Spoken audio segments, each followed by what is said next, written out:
I hope you all are fine and doing good in your studies. I'm your IT teacher Mrs. Preeti Malik. Welcome you to my class.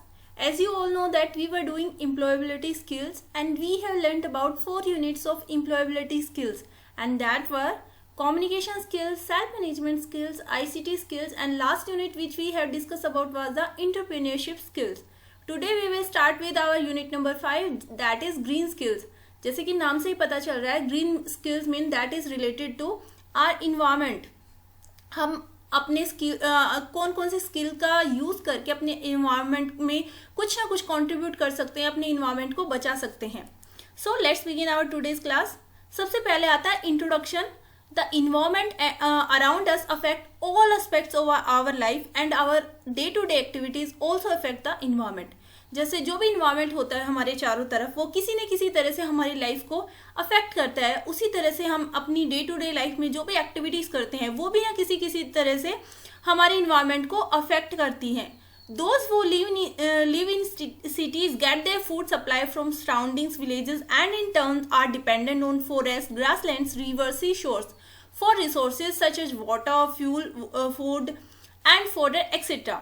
जो भी person है वो cities में जो रहते हैं वो अपने फूड सप्लाई के लिए उनके आसपास जो भी गांव है उन पे डिपेंड रहते हैं. जैसे कि फॉरेस्ट है, ग्रासलैंड है, रिवर्स है, सी सोर्स पे, और रिसोर्सेज के लिए वो डिपेंडेंट होते हैं. कौन कौन से रिसोर्सेज, जैसे वाटर है, फ्यूल वुड है और फोडर है. फोडर क्या होता है? Food that is given to farm animals. तो जो भी लोग शहरों में रहते हैं वो अपने फूड सप्लाई के लिए अपने उनके आसपास जो विलेज होते हैं उन पे डिपेंडेंट होते हैं रिसोर्सेज के लिए. जैसे उन्हें किन किन चीज़ों के रिसोर्सेज की ज़रूरत पड़ती है? वाटर है, फ्यूल वुड है, फोडर्स है. We use natural resources for food. हम नेचुरल रिसोर्सेज हैं, जो प्राकृतिक रिसोर्सेज हैं, स्रोत हैं, उनको अपने भोजन के लिए यूज़ करते हैं. Everything around us forms our environment and our lives depend on the natural world around us. जो भी हमारे चारों तरफ होता है वो हमारा इन्वायरमेंट होता है और हमारी लाइफ डिपेंड होती है जो भी नेचुरल इन्वायरमेंट है हमारे आसपास. Over the years with economic development there has been an increase in environmental pollution. जैसे जैसे ईयर्स जाते जा रहे हैं, इकोनॉमिक डेवलपमेंट होता जा रहा है, वैसे वैसे ही इन्वायरमेंट पोल्यूशन है वो भी इंक्रीज होता जा रहा है. For example, with the introduction of high input agriculture, we can grow more food by using fertilizers, pesticides and hybrid crops. जैसे जैसे इंट्रोडक्शन हो रहा है, एडवांस एग्रीकल्चर की टेक्निक्स आ रही हैं, उनका यूज़ करके हम ज़्यादा से ज़्यादा मात्रा में फूड तो ग्रो कर सकते हैं. जैसे फर्टिलाइजर्स का यूज़ करके, पेस्टिसाइड्स का यूज़ करके, हाइब्रिड क्रॉप्स का यूज़ करके हम फूड तो ज़्यादा इंक्रीज कर सकते हैं प्रोडक्शन. लेकिन उससे क्या हो रहा है, जो सॉइल है वो किसी न किसी तरह से अफेक्ट हो रही है. But it has led to soil and environmental degradation. इससे क्या हो रही है, सॉइल पे और इन्वायरमेंटल डिग्रेडेशन होता जा रहा है. We need to plan the use of resources in a sustainable manner so that we and our future generations can enjoy the good environment. इसलिए जो भी हम यूज़ करते हैं, नेचुरल रिसोर्सेज को यूज़ करते हैं, हमें वो प्लानिंग करने की ज़रूरत है कि हम उन्हें किस तरह से सस्टेनेबल मैनर में यूज़ करें ताकि हमारे लिए भी जो रिसोर्सेज है वो रहें और आने वाली जो फ्यूचर जनरेशन्स है उन्हें भी हम एक अच्छा इन्वायरमेंट प्रोवाइड कर सकें, वो भी एक अच्छे इन्वायरमेंट को इंजॉय कर सकें. ये था इंट्रोडक्शन, ग्रीन स्किल्स क्या होती है. Next begin with our session number 1 which is sustainable development. Sustainable development क्या होता है? Are we planting more trees or are we only destroying them for our use? क्या हम ज़्यादा से ज़्यादा पेड़ लगा रहे हैं या फिर अपने यूज़ के लिए उन्हें डिस्ट्रॉय करते जा रहे हैं? Are we saving the water resources or just polluting them with garbage?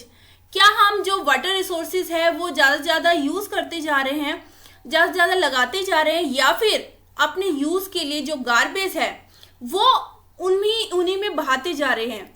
क्या हम सेव कर रहे हैं वाटर रिसोर्सेज को या फिर उन्हें गार्बेज से ही पोल्यूट कर रहे हैं? Are we using clean energy और are we burning wood and petrol and adding to pollution? क्या हम क्लीन एनर्जी है वो यूज कर रहे हैं या फिर वुड को और पेट्रोल को बर्न करके पोल्यूशन में कुछ ना कुछ ऐड करते जा रहे हैं? Are we giving back to nature so that our future generation may also thrive, और are we simply using the air, water and soil available without living anything for the future generations to come? क्या हम जो natural resources है उन्हें कुछ provide भी कर रहे हैं, कुछ कंट्रीब्यूट कर रहे हैं, या फिर हम ओनली जो सिंपली एयर है, वाटर है, सॉइल है वो अपने यूज के लिए बस यूज करते जा रहे हैं और फ्यूचर जनरेशन के लिए हम कुछ भी नहीं छोड़ रहे हैं?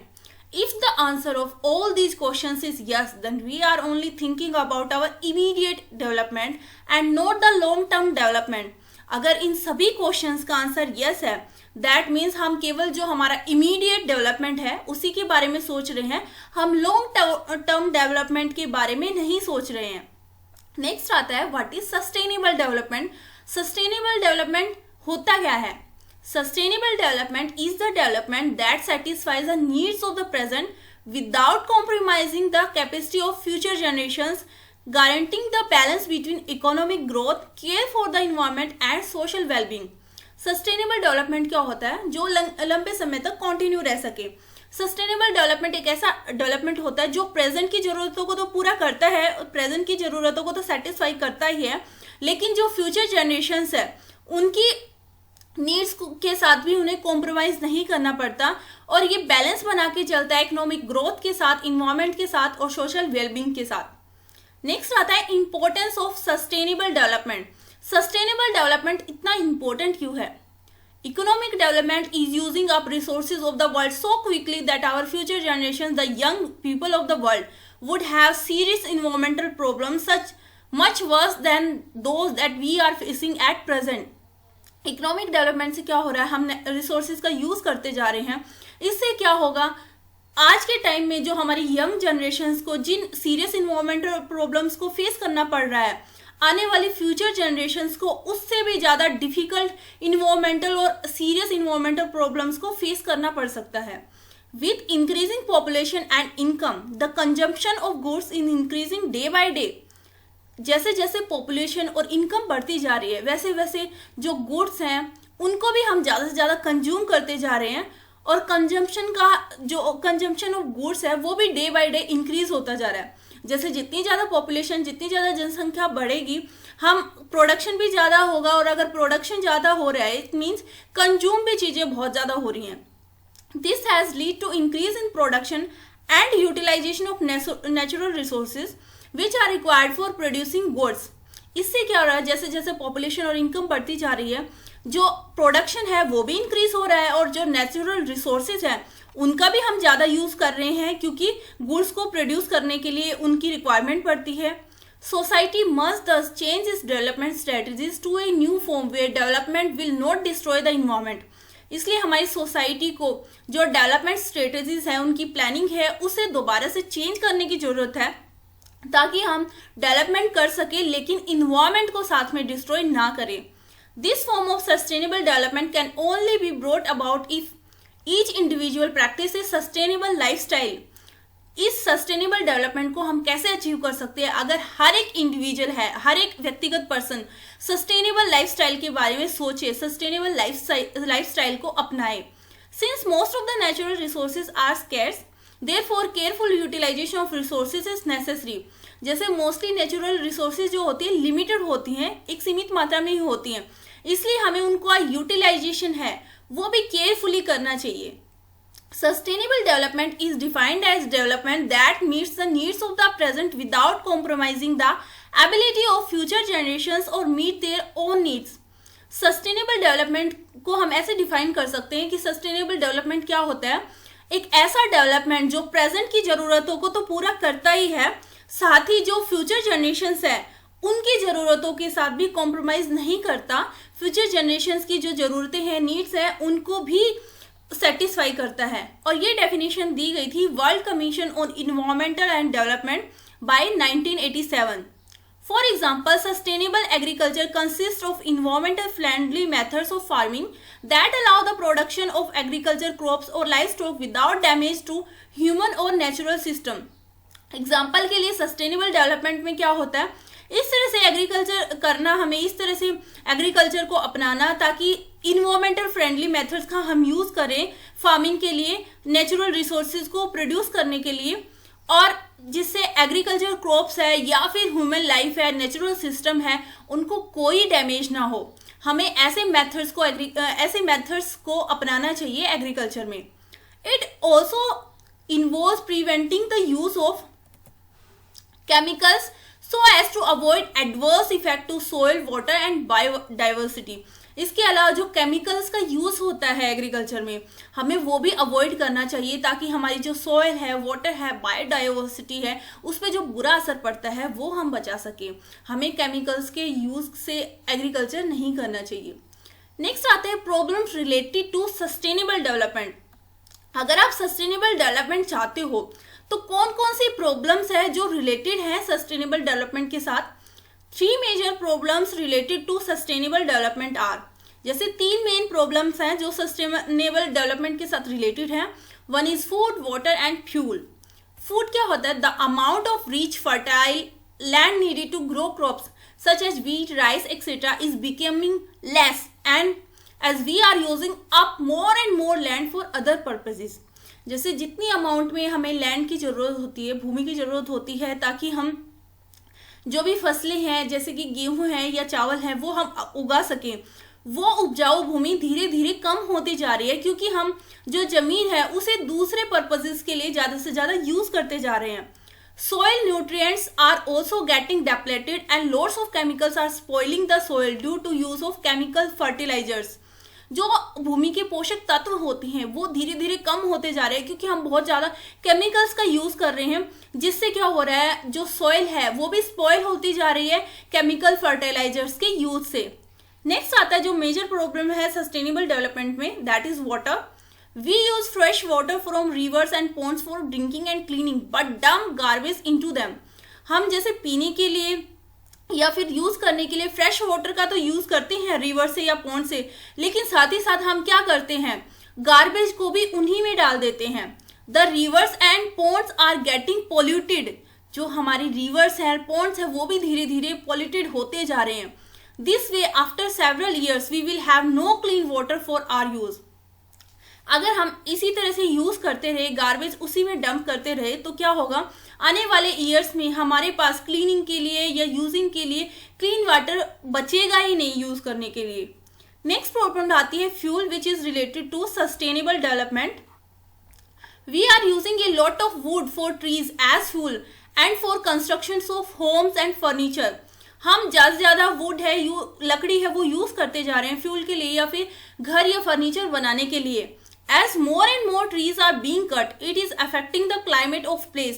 जैसे जैसे ज़्यादा से ज़्यादा पेड़ काटे जा रहे हैं, उससे क्या हो रहा है, उस प्लेस का क्लाइमेट है उस पर भी असर पड़ रहा है। Extreme weather conditions such as floods, extreme cold or heat are seen in many places which affect the people living there. जैसे आप देख सकते हो, एक्सट्रीम वेदर कंडीशंस हो जाते हैं, कई बार फ्लड आ जाता है, बहुत ज़्यादा ठंड हो जाती है, बहुत ज़्यादा हीट, बहुत ज़्यादा गर्म हो जाता है बहुत सारी जगह पे, जिससे वहाँ पे जो लोग रहते हैं उनकी लिविंग पे, उन पे भी बहुत असर होता है। An environment friendly way for production of power is using solar energy और energy from the sun which is unlimited. एक इन्वायरमेंटल फ्रेंडली तरीका क्या है प्रोडक्शन करने का, कि हम सोलर एनर्जी को यूज करें, एक ऐसी एनर्जी जो सन से आती है और जो अनलिमिटेड है, हम कितनी चाहे वो यूज कर सकते हैं। One major example of large scale production of solar power is seen in Charanka Gujarat solar park. अगर आप सोलर एनर्जी का एग्जांपल देखना चाहते हो, जैसे बहुत मेजर एग्जांपल है, लार्ज स्केल प्रोडक्शन होता है जहाँ पे सोलर पावर का यूज करके, वो प्लेस है चारंका गुजरात में सोलर पार्क में। This barren land with wild vegetation has a mega solar power plant of 600 MW। जैसे वहाँ पे जो बंजर भूमि है वहाँ पे 600 MW का सोलर पावर प्लांट लगाया गया है। This has reduce the dependence on non renewable fossil fuel in Gujarat.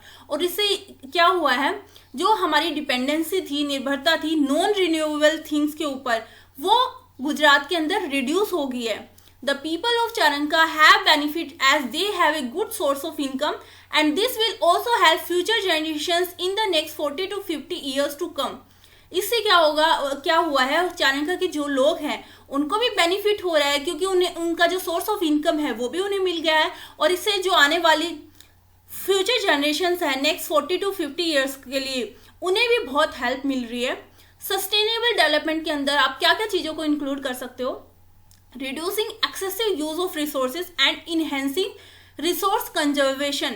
हमें क्या करना चाहिए, जो हम जरूरत से ज़्यादा रिसोर्सेज को यूज़ करते जा रहे हैं हमें वो रिड्यूस कर देना चाहिए। इसके अलावा जो रिसोर्सेज हैं जो सीमित मात्रा में हैं उन्हें हमें कंजर्व करके रखना चाहिए, वो हमें इंक्रीज करना चाहिए।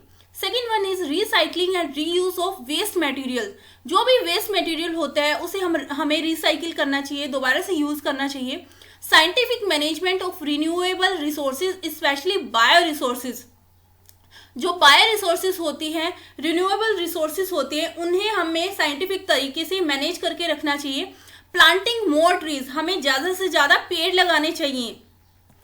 नेक्स्ट आता है green grassy patches and trees to be intersperse between concrete buildings.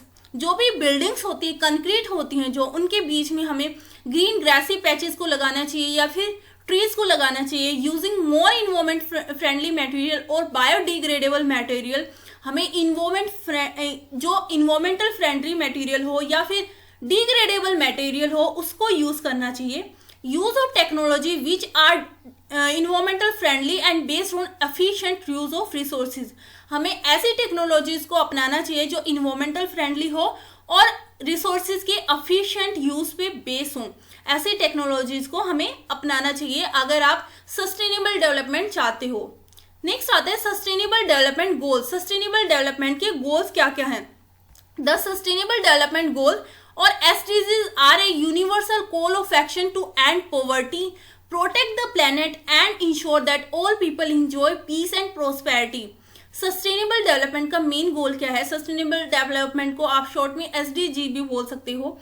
Sustainable development का मेन गोल क्या है कि यूनिवर्सल कॉल ऑफ एक्शन, हमें ऐसे एक्शन करने चाहिए, ऐसे काम करने चाहिए जिससे कि पॉवर्टी है, गरीबी है, वो एंड हो जाए, खत्म हो जाए। हम अपने प्लेनेट को सुरक्षित रख सकें और प्रत्येक पर्सन, जितने भी लोग हैं, वो पीसफुल और प्रोस्पेरिटी वाली लाइफ को एंजॉय कर सकें।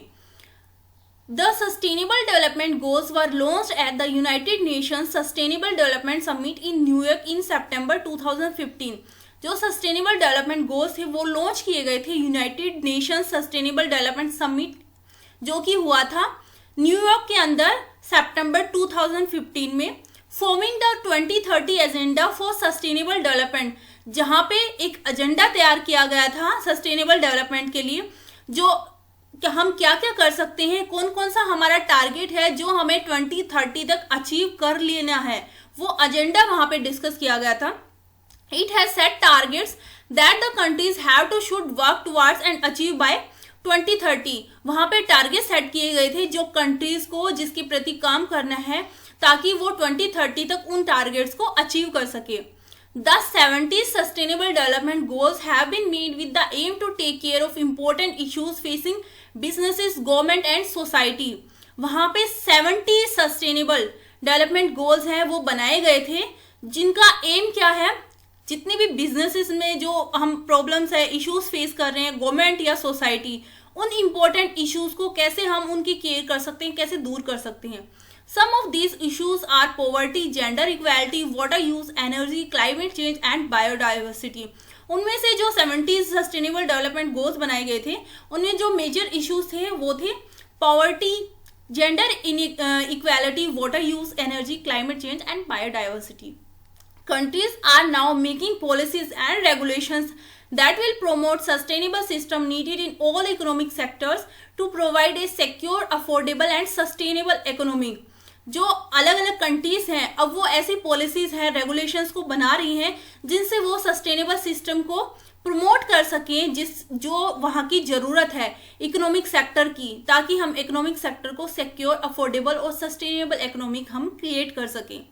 जो 17 गोल्स थे जो बनाए गए थे वो थे no poverty, zero hunger, good health and wellbeing, quality education, gender equality, clean water and sanitation, affordable and clean energy, decent work and economic growth, industry innovation and infrastructure, reduce inequality, sustainable cities and communities, responsible consumption and production, climate actions, life below water, life on land, peace, justice and strong institutions and partnership for the goals। ये थे sustainable development goal जो submit हुआ था सितंबर 2015 में New York में। वहां पे United Nations के द्वारा ये 17 गोल्स हैं बनाए गए थे जो हमें 2030 तक अचीव कर लेने हैं।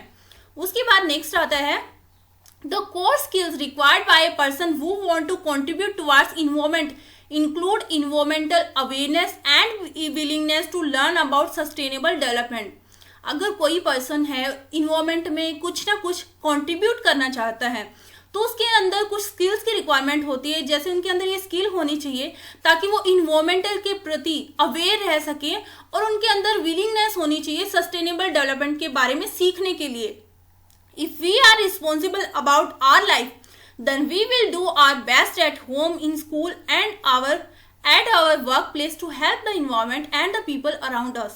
अगर हम अपनी लाइफ के प्रति रिस्पॉन्सिबल रहते हैं तो हम चाहे कहीं पे भी हो हम अपना बेस्ट देते हैं, चाहे हम घर पे हैं, स्कूल में हैं या फिर वर्क प्लेस जहाँ पे हम काम करते हैं वहाँ पे हम अपना बेस्ट देते हैं ताकि हम environment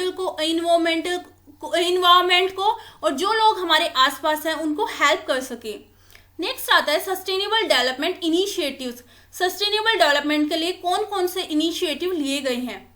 When plastics were banned by the Municipal Corporation of Mangalore, an innovator and entrepreneur Mr. Awadh had found an eco-friendly alternative। जब प्लास्टिक्स को बैन किया गया था मैंगलोर के अंदर बाय म्यूनिसिपल कॉरपोरेशन, एक इनोवेटर और एंटरप्रेन्योर के द्वारा मिस्टर अवस्थ वो क्या था, एक इको फ्रेंडली अल्टरनेटिव उन्होंने लिया था। He made a 100% biodegradable bag which can dissolve in hot water and decompose in natural environmental। उन्होंने क्या बनाया था, 100% ऐसे बायोडिग्रेडेबल बैग्स को बनाया था जो गर्म पानी में या फिर नेचुरल इन्वायरमेंटल के अंदर अपने आप से ही डिकम्पोज हो जाते हैं, जो प्लास्टिक बैग्स की जगह पे यूज किए गए थे biodegradable bag. This is now being used in many countries and is going to help the environmental. अब ये मेथड है बहुत सारी कंट्रीज के द्वारा भी यूज किया जाता है और ये इन्वायरमेंट को बहुत ज्यादा हेल्प करने वाला है। Another innovative idea was to stop the use of plastic spoon, fork etcetera. दूसरा इनोवेटिव आइडिया क्या था कि जो हम प्लास्टिक की स्पून है या फोक का यूज करते हैं वो स्टॉप कर देना है हमें। Narayana Peesapaty made edible cutlery made out of a grain. These spoons can be eaten and even if they are not eaten they will easily decompose in the soil enriching it। Narayana जो थे उन्होंने क्या किया था, एक एडिबल कटलरी बनाई थी grain से। उन स्पून्स को हम खाने के लिए यूज कर सकते थे और खाने के बाद वो इजीली अपने आप से सोइल में डिकम्पोज हो जाती थी। अगर आप इसके बारे में और ज्यादा पढ़ना चाहते हो तो आप सर्च कर सकते हो इनोवेशंस फ्रॉम इंडिया। इस वेबसाइट पे जाके आप और ज्यादा सर्च कर सकते हो, इसके बारे में रीड कर सकते हैं। नेक्स्ट आता है सस्टेनेबल प्रोसेस। सस्टेनेबल के लिए कौन कौन सी प्रोसेस हमें अपनानी चाहिए? Some practices such as organic farming, vermi composting and rain water harvesting are being used to help preserve the environment. कुछ प्रैक्टिसेस हैं जैसे कि हमें ऑर्गेनिक फार्मिंग करनी चाहिए जिसमें केमिकल्स का यूज नहीं होता है, वर्मी कंपोस्टिंग और रेन वाटर हार्वेस्टिंग करनी चाहिए जिससे हम इन्वायरमेंट को हेल्प कर सके, हमारे इन्वायरमेंट को सुरक्षित रखने में हेल्प कर सके। Organic farming is where farmers do not use chemicals, pesticides and fertilisers to increase their production. Organic farming क्या होती है, जहाँ पे किसान है वो किसी केमिकल्स का या कीटनाशक का यूज नहीं करते हैं, फर्टिलाइजर्स का यूज नहीं करते हैं प्रोडक्शन को इंक्रीज करने के लिए, वो ऑर्गेनिक फार्मिंग करते हैं। They use organic and natural fertilizers such as cow dung to help in growing crops। वो क्या करते हैं, ऑर्गेनिक और जो नेचुरल फर्टिलाइजर्स है उनका यूज करते हैं क्रॉप्स को, फसलों को उगाने के लिए, जैसे कि काउ डंग है।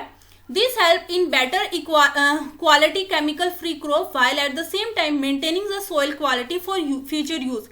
इससे क्या होता है, हम केमिकल फ्री फसलें तो उगा ही सकते हैं, साथ ही साथ जो सॉइल है उसकी क्वालिटी को भी हम फ्यूचर जनरेशन के लिए मेंटेन करके रख सकते हैं।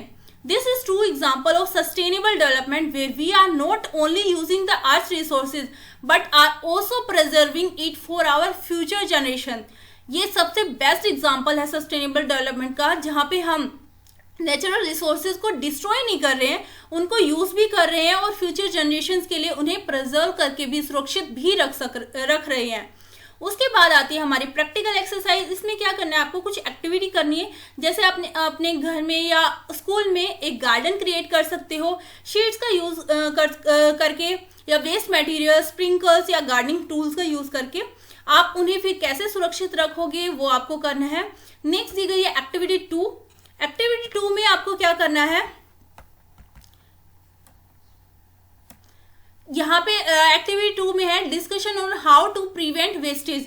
जो भी वेस्टेज होता है उसका आप कैसे रिसाइकिल कर सकते हैं, कैसे आप उसका यूज कर सकते हैं, उसे किस तरह से आप उसे रिसाइकिल कर सकते हैं, वो आपको डिस्कस करना है क्लास में। आपने उसके रिगार्डिंग अगर कुछ किया है उसके लिए आपको पॉइंट आउट लिखने हैं, उसकी एक लिस्ट बनानी है, उसके बाद क्लास में डिस्कस करना है।